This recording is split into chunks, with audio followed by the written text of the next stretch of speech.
நம்ம வாழ்க்கையில் நிறைய பேருக்கு நிறைய விஷயம் தேவைப்படுகிறது. பொருளாதாரம் தேவைப்படுகிறது, பணம் சம்பாதிக்க நிறைய விஷயம் செய்கிறோம், ஆரோக்கியத்துக்காக நிறைய விஷயம் செய்கிறோம், அவர் உறவுகள் சிறப்பாக இருக்கணுன்றதுக்காக நம்ம நிறைய விஷயம் செய்கிறோம், நிம்மதிக்காக என்னென்னமோ செய்கிறோம்.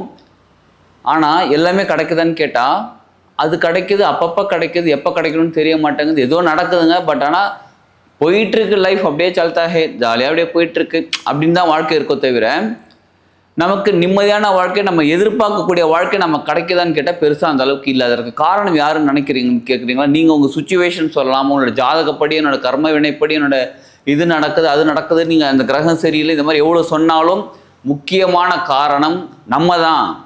உங்களுடைய ப்ராப்ளம், உங்களுடைய வாழ்க்கையில் வரக்கூடிய ப்ராப்ளத்துக்கான காரணம் நீங்கள் தான். இதற்கான ஏற்கனவே ஒருத்தர் சொல்லி வச்சிருக்காரு தெரியுங்களா, தீதும் நன்றும் பிறர் தர வாரா. அப்படின்னா என்ன அர்த்தம் தெரியுங்களா? நல்லதும் கெட்டதும் மற்றவங்களால கொடுக்க முடியாது. அப்படின்னா நமக்கு ஏற்படக்கூடிய நல்லதும் நமக்கு ஏற்படக்கூடிய தேவையில்லாத விஷயங்களும் நம்ம தான் அதை அட்ராக்ட் பண்ணுறோம்.